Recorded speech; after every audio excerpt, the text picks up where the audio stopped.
We got the Banshee Rune V3.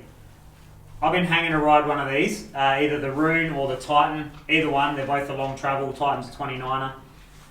Rune probably more so because it's got the slightly shorter chainstay. It's got a 430. It's funny. It's got a 437 chainstay written. That's what they say it is. But when I measure from center of crank to center of the axle, it's 440, maybe 441 mil.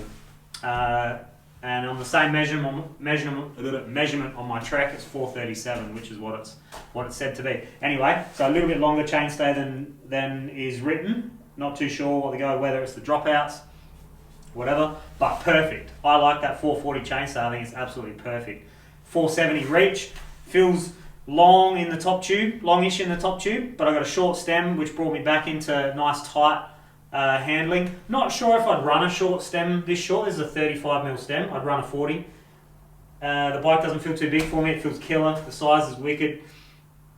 The spec on it. Fox 36. Performance Elite. So I know how they work. I got a good base setup. I pulled the fork apart, gave it a lower service and gave the spring a service. The spring actually wasn't too bad compared to what we've seen. So happy with that. Felt good over the duration of the test, more or less. A little bit of back and forth with the compression, but pretty well sweet spot. The rear shock, this Float X2 performance, so it doesn't have high-speed compression adjustment, doesn't have high-speed rebound adjustment, felt choppy regardless of what I did. I was able to dial that chop down, but it feels like to me, and I don't know until I get a hand on it and actually play with it, but it feels like to me the high-speed compression's too harsh. So I'm up at speed and it's not getting out of the way of the bumps, the consecutive bumps at high speed. So I wasn't into the way the shock was performing. Also, on another note with this shock, it's quite a hard shock to equalise sometimes. At the start, I could not find that equalisation point for the life of me. It took me forever to make it happen. I had to fiddle around with it. I've spoken about that already in the other video. A little bit of a fiddle around with that. Got it sorted eventually, and still now it's a really small window of equalisation. So if you've got one of these shocks, pay attention to it, because if you're not equalising it properly, it's not going to feel at its optimal anyway. So careful with that. 170 cranks, obviously perfect. The box one drivetrain came better, a little bit less harsh on the thumb, but still my thumb's hurting. It's a little bit like that joint's been thrashed for a couple of days. So not big on the shifter or the load that you have to put through the shifter to get that rear cage moving. The bike, how does it perform? 64-degree head angle, so everything sits where it should, it corners where it should. I went back and forth with the shock. Come standard with one token. I went no token, a little bit more pressure to see if I can, and obviously playing with the compression to make sure I've got enough compression, not too much and not too little, so it's just kind of falling through. Got a good setup with no token, and I believe I had 8 clicks of compression.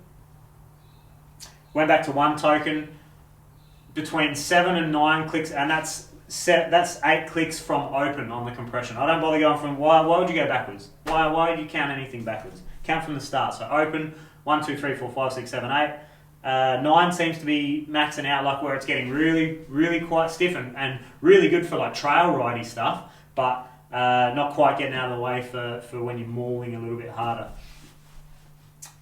Back to 7, 6, you open it up to 5, 4, trying to get that high speed open a little bit more so it's more supple and compliant, and you lose all that low speed control, which kind of makes it almost choppy the other direction. So too little is almost similar to having too much. Way different feeling, but similar end result, you don't get a good ride. So seems like between 6 and 9 from open on that low speed compression is more or less the sweet spot. Rebound, a little bit slower than I'd usually run on these bikes, and I think I was doing that to tone down how aggressive it was with the high speed compression on the faster stuff. So my first run at Moriata, super excited. It was fast, it was direct, but it was pretty wily at the back, pretty choppy at the back.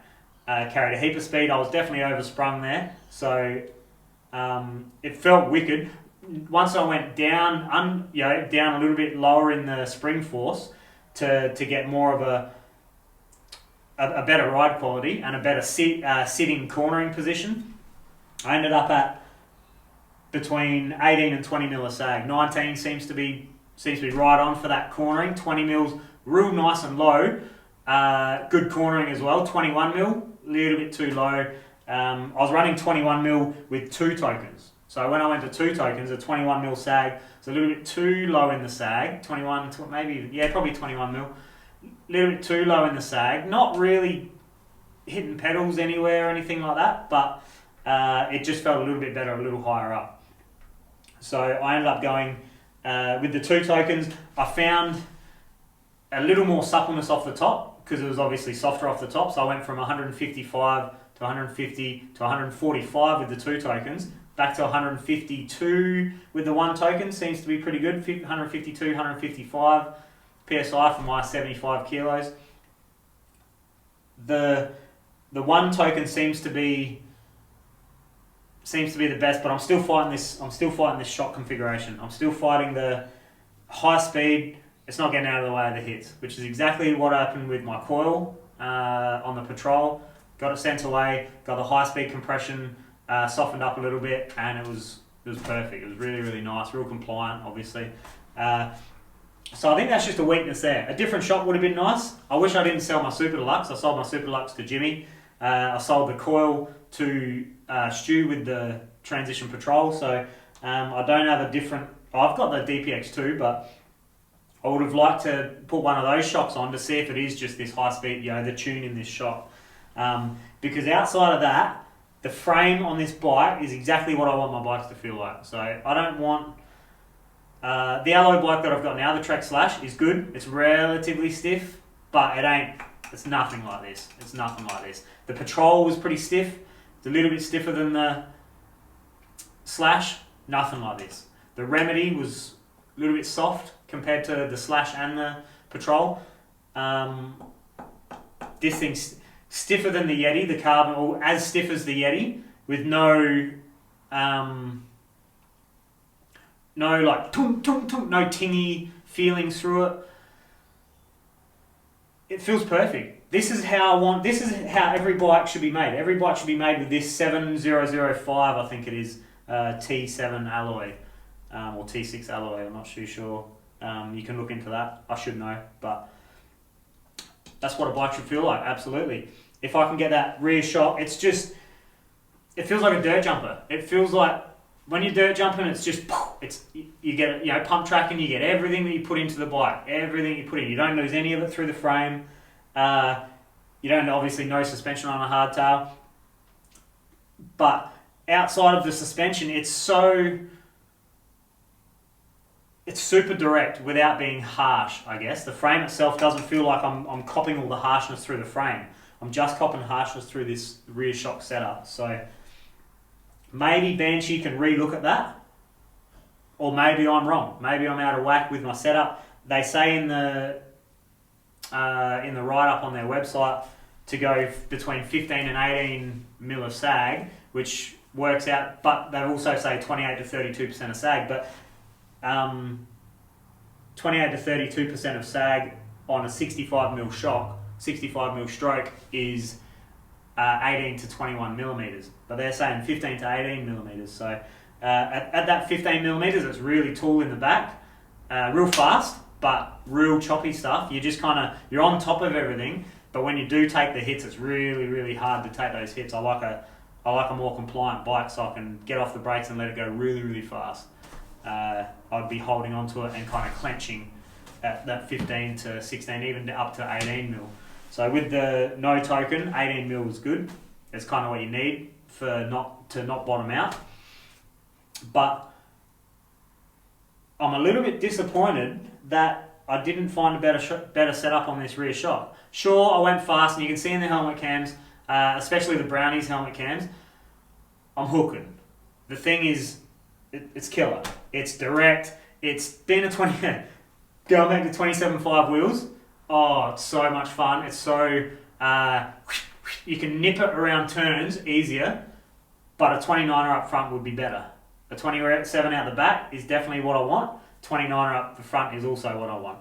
But being on 27.5, it's just so much fun, so playful. I guess it's the same as when we first went to 27.5s. You'd ride a 26 and go, oh, this feels super playful. There is trade-offs, but climbing, I prefer to climb with a bigger wheel. Just carries a little bit more momentum over the little bumpy stuff. But, funnily enough, technical climbing, I think I prefer the smaller wheel, because you're not kind of like, whoa, falling over as much. It's more of it's an easier bike to lean and bring back when you're climbing, when you're kind of boosting around and trying to get up weird bits and pieces. For the most part, a climb killer, efficient. I did 5 runs this morning, just smash after smash after smash. Did 6 runs yesterday, maybe more. Maybe I did more, might have done 7. But I've smacked heaps of laps on this thing. The climbing's wicked, the handling position, anywhere within that 28 to 32%, so anywhere within that 19 to 21 millimeters, it corners really, really well. It doesn't have like a tiny little window of, oh, it's only going to corner really good there. Long and low feeling. I would have liked to bring that bar up a little bit higher, but I got used to it pretty easily. It just feels comfortable. It just feels easy to corner on, easy to rail on, easy to jump on, easy on the steeps. Wasn't too bad on the steeps as well. A little bit higher bar would have been nicer, but I just couldn't get that rear shock to work exactly how I want. So yeah, I think I need to try this bike again in the future with a better shock or a more adjustable shock, because I don't know if they've got it right. I don't know if they got that tune right. And I'm sorry guys, if I'm wrong, then it is what it is, but it's just what I'm feeling. It's just what I just cannot eliminate that chop. And I've ridden a million bikes. I know I've got a fair idea how to troubleshoot and get away from things like that, and I did what I could to get away from it. Maybe a bit more time might help, but it is what it is. I don't think this is tuned right. I think a lighter compression tune would be best, or at least just a lighter high-speed compression tune, because the low speed comes on quite strong. Like I said, 6 to 9 clicks seems like the strong, workable area. 5-4 starts to be a little bit loose and kind of not that well controlled. Supple at slow speed, but it's in and out and just wacky. So yeah, bit of a shame about that. Frame quality second to none. There's not a better frame on the market in my opinion. The pole stamina felt quite good, felt quite stiff, but they've got their issues as well, and they are way out of the park with price. So I don't even entertain that kind of price range with bikes. Second to none. Feels incredible. The Phantom feels incredible, which I've ridden. The Paradox feels excellent. This thing feels excellent. But I need a different tune. I need a different shock, or a different tune on that shock. So thank you so much, Rushy, for letting me ride this thing. It's been wicked. I'll give it back to you. I'll put the back to a single token in the back there. It's all set up. I'll put your bars back on it, ready to roll. And I've given the fork a service, like I said. She's mint. Thanks, mate.